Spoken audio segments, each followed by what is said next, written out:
各位觀眾好，歡迎收看本期視頻。近日一段導演哥喺錄音棚工作嘅片段引發全網熱議。喺連續高強度錄音10幾個鐘頭後，導演哥突然喉嚨劇痛，一口鮮血徑直噴出，嚇親咗現場工作人員。事後佢輕描淡寫咁解釋係聲帶崩咗，但熟悉佢嘅人都清楚，呢份搏命背後藏住佢對家庭嘅責任，亦藏住呢段維持咗30幾年嘅婚姻入邊不為人知嘅重量。作為香港演藝圈公認嘅模範夫妻，導演哥與何瑪麗嘅婚姻始終被外界稱道。兩人結婚36年嚟，攜手走過風雨。但隨住導演哥嗰句婚姻秘訣就係遷就忍讓，以及佢近年頻繁高強度工作，身體頻頻亮紅燈嘅狀態，外界開始忍唔住揣測，呢段看似美滿嘅婚姻是否早已被忍讓耗盡咗溫度？何瑪麗性格外向剛烈，早年經歷過2段失敗婚姻，曾因失婚患上焦慮症，甚至有過服藥自盡嘅極端行為。咁樣嘅經歷令到佢對婚姻既渴望又防備，性格裏亦都多咗幾分敏感與強勢。而導演哥則截然相反，出身文藝世家嘅佢，骨子裏帶住北京人嘅沉穩內斂。經歷過第一段婚姻嘅背叛後，更加懂得隱忍與克制。兩人嘅相處模式，從相識之初就透住導演哥嘅遷就。當年導演哥喺澳洲開餐館，事業穩定，經朋友介紹同何瑪麗相識。嗰時何瑪麗喺香港發展，兩人隔住山海，每日靠長途電話維繫感情，一傾就係個幾鐘頭。為咗呢段感情，導演哥主動邀請何瑪麗飛往澳洲。見面後就敲定咗婚事。婚後何瑪麗喺澳洲感到孤單，唔習慣異國嘅冷清生活，提出要返香港發展。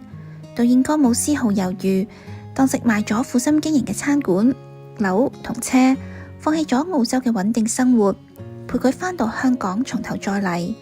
返香港後，導演哥重操舊業，回歸配音界。為咗支撐家庭，佢搏命接工作。最忙嘅時候，一日淨係瞓2粒鐘，常年踎喺唔見陽光嘅錄音棚入邊，久而久之患上咗骨質疏鬆症，甚至有過肋骨裂開、聲帶崩裂吐血嘅經歷。而何瑪麗則繼續喺 TVB 拍戲，憑借御用阿媽嘅角色深入人心。喺外人睇嚟，兩人各司其職，日子過得安穩幸福。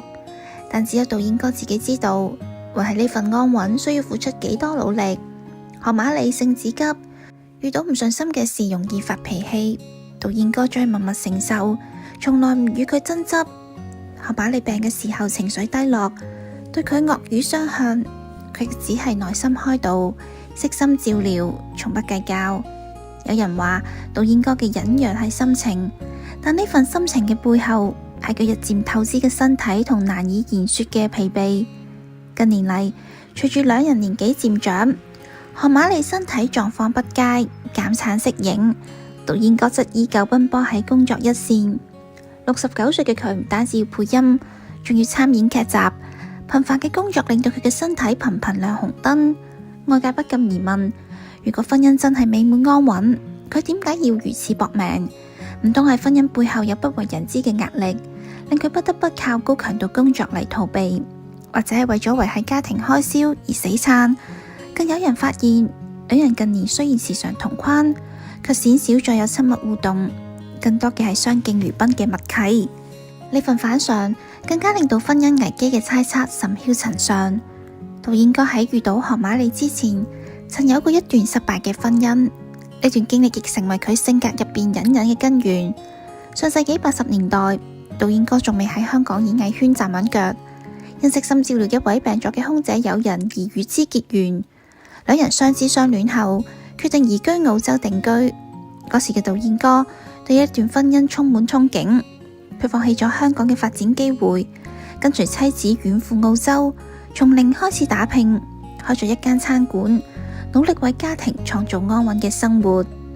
但呢一份用心付出，最終卻換嚟咗背叛。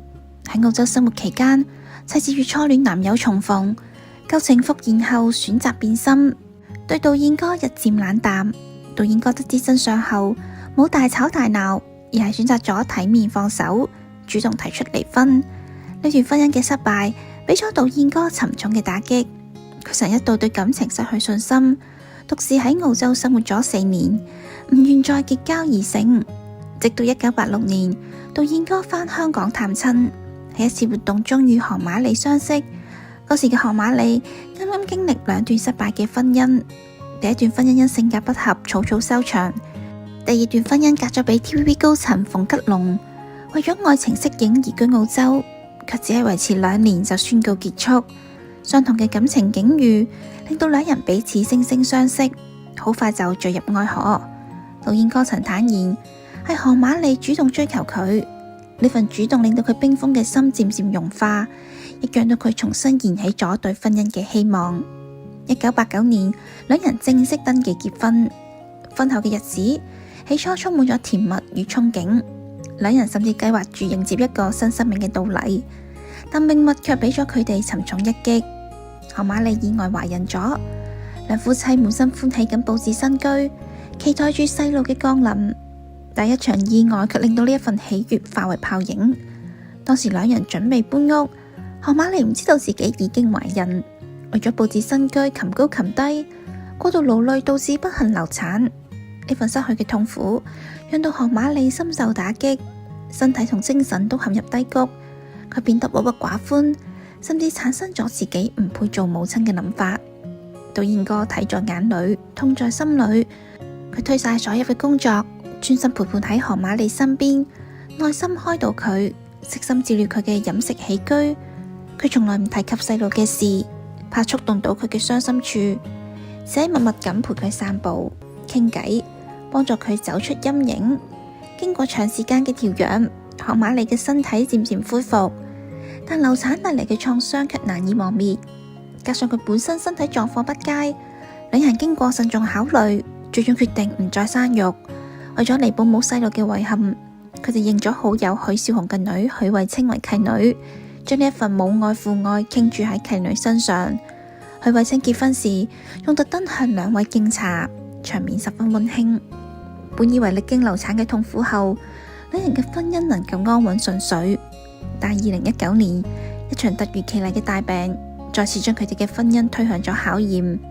當時何瑪莉只係出現咗普通嘅感冒發燒症狀，佢以為係工作太攰，抵抗力下降，諗住捱一捱就過去。但杜燕歌卻察覺到唔對路，望住妻子日漸憔悴，高燒不退，佢堅持要帶佢去醫院檢查。呢一查，結果卻令人心驚，何瑪莉患上咗兇險嘅腦膜炎，病情發展得異常迅速。何瑪莉好快就陷入咗昏迷，呢一瞓就係10幾個禮拜，期間完全冇意識，只能夠靠輸液維持生命。醫生甚至一度暗示杜燕歌要做好最壞嘅準備。嗰段時間係杜燕歌人生中最黑暗嘅時刻，佢推晒所有工作，寸步不離咁守喺病床前，每日對住昏迷嘅妻子講嘢，呼喚佢嘅名，為佢講2個人過往嘅甜蜜時光，堅信佢一定可以醒返。好似照顧嬰兒一樣，每日幫佢測試身體、翻身，監測佢嘅生命體徵。哪怕希望渺茫，亦從未諗過放棄。或者喺杜燕歌嘅心情與堅持感動咗上天，何瑪莉終於奇蹟般咁醒咗過嚟。但醒返只係第一步，長期嘅昏迷同藥物影響，令到佢患上咗嚴重嘅情緒病。佢變得敏感脆弱，睇咩都唔順眼，對未來充滿咗絕望，甚至對日夜照料自己嘅杜燕歌亦充滿咗負面情緒，會無緣無故咁發脾氣、崩潰大哭，仲會用嫌棄嘅眼神望住佢。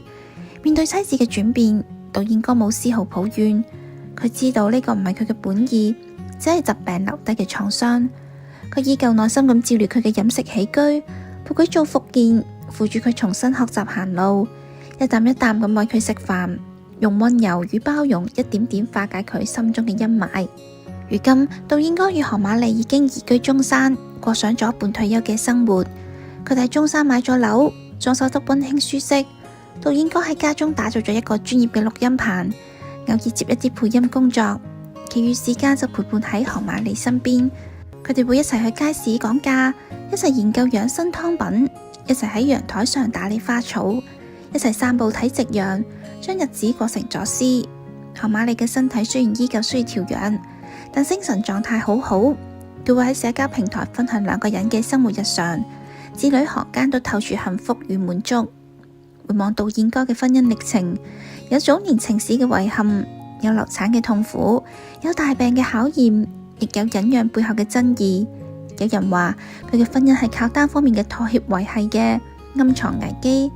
但只有佢自己知道，呢份忍讓從來唔係被逼嘅妥協，而係歷經風雨後嘅懂得與珍惜。佢經歷過背叛，所以懂得珍惜眼前人。佢見證過韓瑪利嘅痛苦與脆弱，所以願意用溫柔包容佢嘅一切。而韓瑪利亦喺杜燕歌嘅守護中，慢慢擺低咗過往嘅傷痛，學識咗珍惜與回歸。好啦，今日嘅節目就到呢度。如果你鍾意本期視頻，歡迎點讚訂閱。我哋下期再見。